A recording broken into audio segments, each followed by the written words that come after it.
Ito mga chicken, oh. Tingnan natin, oh. Yun. Malakas mga chicken.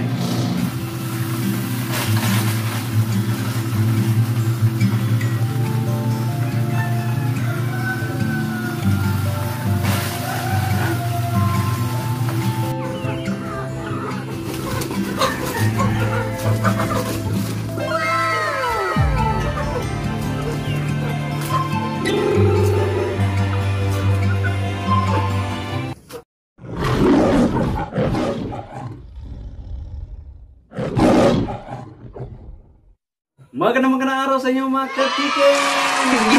Okay, kumusta po dyan mga ka-chicken? Sana okay lang po kayo dyan mga ka-chicken, no? Welcome back dito sa ating channel mga ka-chicken. Ngayon mga ka-chicken, maganda yung pag-usapan natin kasi mayroon na tayong bagong chopper machine o vegetable chopper machine mga ka-chicken, no? Sa mga bago pala dyan mga ka-chicken, at kung hindi ka pa nakapag-subscribe, please do subscribe and hit the notification bell para updated kayo sa mga susunod nating upload ng mga videos o vlog dito sa channel tungkol dito sa pag-alaga ng mga manok. Nagsishare tayo ng iba't ibang mga tips mga ka-chicken tungkol sa pag-alaga, lalo na sa mga baguhan pa lang. Yan, ito mga ka-chicken, bago ko pa lang itong nabili. Kakanating lang nito kahapon ng hapon. At ito na yung ating vegetable chopper natin. Kahapon mga ka-chicken, nag-unboxing tayo nito.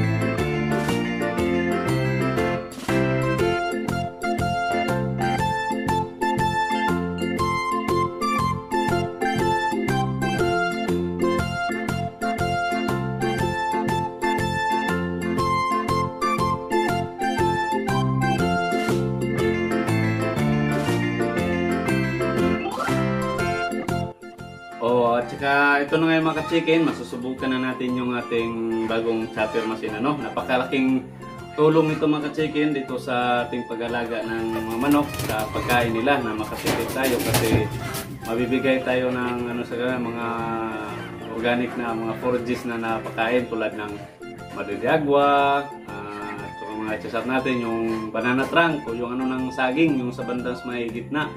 Yung malunggay, pwede yung chop, kangkong, kalbot ng kamote, yung balat ng saging, pwede nito mga ka-chicken. Kaya napakaganda na mayroon talaga tayo nito mga ka-chicken. Kasi kung mano-mano lang mga ka-chicken, tulad ng mga ginagawa natin sa makita nyo sa previous vlog natin na mano-mano tayong nagka-chop ng puno ng saging, yung banana trunk, yung may bandang gitna, ay napaka mga ka-chicken, matagal at saka masakit sa kamay, lalo na kung tumatagal na. Kaya ito mga ka-chicken, napakaganda nito mga ka-chicken kasi automatic na, lagay lang natin na durog na yung paglabas. Ayun, masusubukan natin mga ka-chicken, Ayan, makita nyo mga ka-chicken, ito yung labasan kung naglalagay tayo dito sa loob. Ito, pwede natin buksan at saka mga ka-chicken. At may mga free pa mga chicken, may free brush. Saka ito yung pang dito sa ilalim kasi pwede din ito mga ka-chicken sa mais, yung pang durog ng mais mga ka-chicken, pwede din ito. Mayroong itong sa nakasit up sa ilalim, kita ko sa inyo mamaya mga ka-chicken. At yung kagandahan mga ka-chicken, kasi may switch pa siya mga ka-chicken, on and off. Yan, makita nyo. At saka ito mga ka-chicken, yung switch nito, pwede ito kung yung paikot nyo papunta dito sa left alright, ayan, pwede ito kung saan nyo komportable. Saka ito yung motor niya sa ilalim mga ka-chicken, Saka ito yung niya, sakan, yung sasaksak natin. Ayos yung mga ka-chicken, maganda mga ka-chicken yung paggagawa ng vegetable chopper machine ito. Kaya masusubukan na natin ito ngayon mga ka-chicken. Saka kita ko sa inyo mga ka-chicken yung sa loob, Yan mga ka-chicken, yung loob niya, yan yung blade niya, Bali, dalawang blade na may lahat. Bali, naka-X, apat, ayan. Nakita nyo, doon sa loob, napakatalim niya mga ka-chicken, yung natin, yung chopper natin, at saka ito sa ilalim mga ka-chicken. Kita ko sa inyo mga ka-chicken, Ready ito kung mais na yung inaano natin mga chicken. O i-close lang ito. Saka yan. Close lang ito, nakasalang doon sa loob. Pwede na siya sa pamais na. Kung vegetable lang mga chicken, yung mga madidagwa yung ano natin, naka-open lang to. Yan, mga chicken.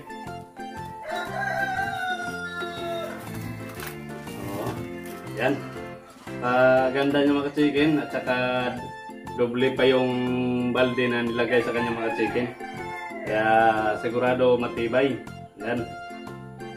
Okay. Yan pagkaganda mga chicken ano. Ating chopper machine. Kaya subukan natin ngayon mga chicken. May takip, saka may free brush kasi itong brush kung ano mga chicken yung mga dumidikit sa ilalim mga chicken, yung natitira, ito na yung ginagamit, yung brush para matanggal talaga, no? Maganda, ayos na ayos, okay yung packaging at saka yung pagpadala nito mga chicken. Sa mga, kung gusto nyo din magkaroon nito mga chicken, pwede nyo i-PM mga chicken para ma-direct ko kayo doon sa nabilang ko nito, ating kaibigan.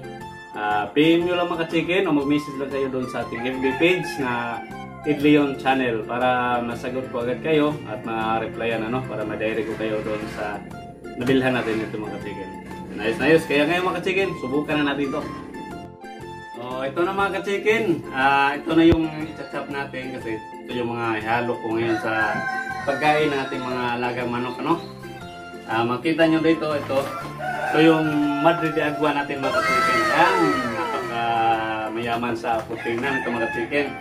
At ito mga chicken, makita nyo ito yung banana trunk, yung sa may banda gitna ng saging mga chicken, yung ito mga chicken hindi ito pinutol na may bunga pa. Yung pinagkuhaan ito ng mga bunga, yung mga iniwanan na lang at saka yun yung natin mga chicken, pinakuha yung gitna, yan para gamitan saka masustansya din to para sa ating mga alagang manok mga chicken. At saka ito mga chicken, yung balat ng saging, yan. Hindi masasayang yan mga chicken. At saka ito mga chicken, yung ating malunggay. Yan, napaka mayaman yan sa protina mga chicken, calcium, potassium, marami yan mga chicken, yung malunggay natin. At saka ito yung darak mga chicken, Yan, kaya mga ito mga chicken, mga semi-organic na yung pagkain natin sa kanila. At saka pinahaluan ko lang dito mga chicken ng ito, konting feeds mga chicken sa lahat ng mga manok na ito natin mga chicken. Binababad ko lang ito sa tubig para mahalo dito sa pagkain nating mga lagang manok. Yan. Okay, ngayon simulan na natin mga chicken. Itong ating chopper machine. Yan. Dito. Ayan, napakalakas ito mga chicken. Ikutin natin. Ito mga chicken, tingnan natin, Yun. Malakas mga chicken. Kaya ngayon, simulan na natin.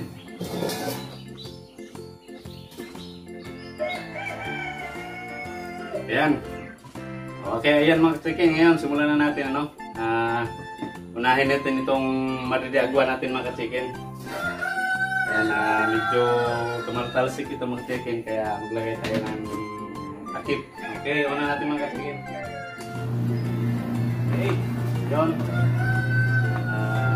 Mga chicken, lagyan natin ito.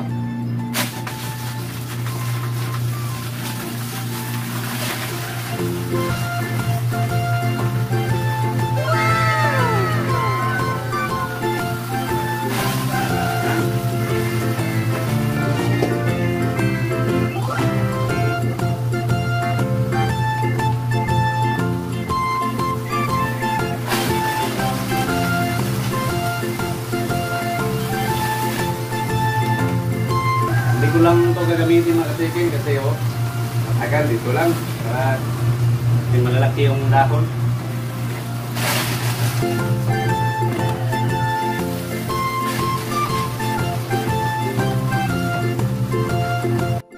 Ngayon mga chicken, try naman natin itong sa saging natin mga chicken, Natin.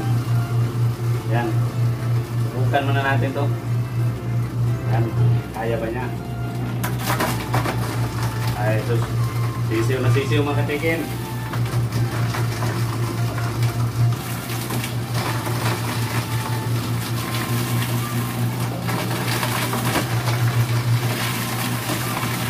Yan. Basa ng mga katikin, no? Dahan-dahanin lang natin mga katikin para hindi mabilaugan.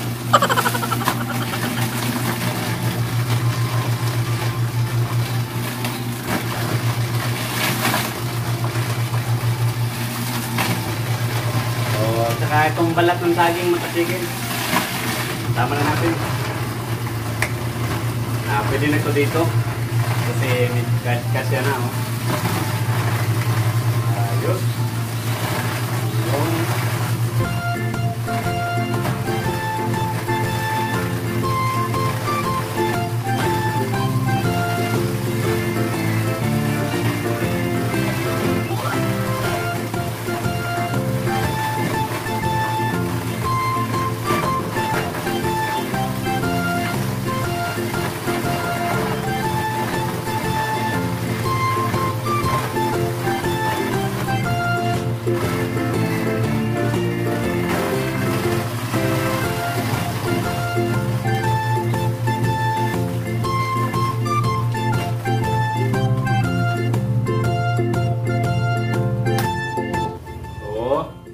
Yung mga ka-chicken, no?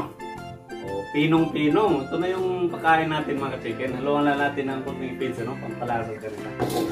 Sa ngayon mga ka-chicken, ito. Tingnan natin. Yan.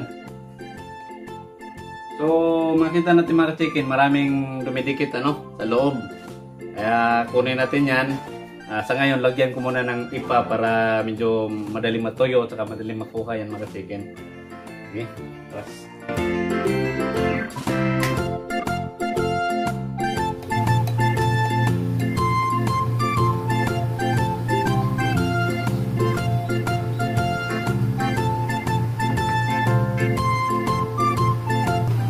Tingnan nyo mga chicken, nagsilabasan sila. Kasi natuyo na doon sa loob ng chicken. Ayan, ito na mga chicken, ano? Yung ating chop sa ating chopper machine, oh. Durog na durog mga chicken. Ayos to. Ayan, green na green.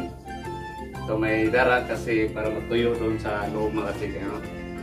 Yan yung technique natin. Ayan. Ito mga chicken, ito na yung halo natin sa kain sa ating mga alaga manok. Ayan. Hindi ko na ito maubos. Baka yung iba nito, mamaya na lang din. Ayan. Matagagwa.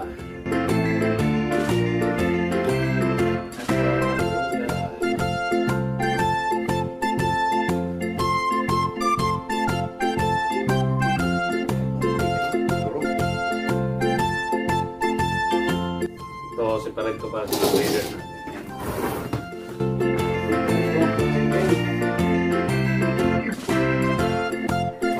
Mga ka-chicken, yung naihalo natin ano, na yung mga chopper natin na madedagwa, malunggay, saka yung sa saging, at saka may naluan natin ng floating feeds. Yung hinalo ko nito mga ka-chicken ay ito, ano ito, GMP3 na binabad ko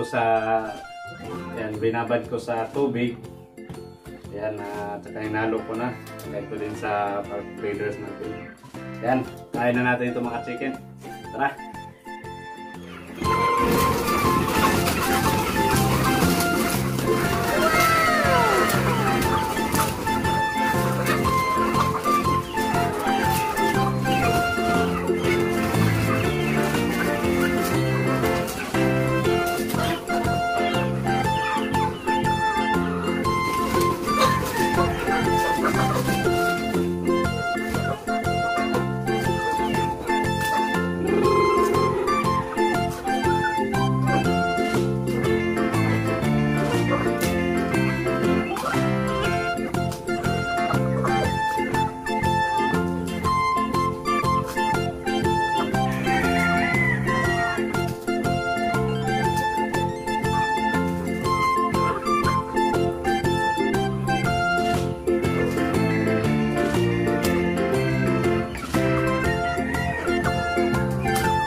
So, ayan mga ka-chicken, ano? Ayos, pangaganda. Napakalaking tulong mga ka-chicken na mayroon na tayo ngayong chopper machine kasi tipid na sa ating pagkain at saka madali nang gawin yung mga ginagawa natin na pagchachop ng mga forages, mga madiliagwa, yung sa saging, madali na siya. Kaya ngayon wala pa akong may hinalo na asola. Ayan, kasi may tinag-try pa po sa ating chopper. Ayan, ito yung ating asola. Hindi ko muna kinuhaan kasi nag-ano pa tayo sa chopper. Kaya okay naman. Yung mixing ko talaga dito, yung madiliagwa, itong sola, malunggay, liquids, saging, kangkong, kung nakakuha ko ng kangkong, yan yung mga hinahalo ko mga chicken para dito sa ating mga alaga. Yan, matipid na, masustansya pa para sa kanila. Kaya ayos na ayos mga ka-chicken, napakalaking tulong talaga, no? Ito na sila. Kaya maraming salamat mga ka-chicken sa inyong panonood, sa pagsubaybay dito sa channel. At kung ikaw hindi ka pa nakapag-subscribe dito sa channel, please do subscribe and hit the notification bell para updated kayo sa mga susunod nating upload ng mga videos o vlog dito sa channel. Yan, ito na sila. Kaya shout out mga ka-chicken sa mga silent viewers natin dyan at lagi sinasubaybay dito sa channel. Shout out kay Happy Phil Vlog, sa channel ni Happy Phil Vlog at sa channel ni Sir G. Supportahan natin mga ka-chicken. Ito na mga ka-chicken. Ayos, maraming salamat. God bless. Sorry, it's DJ.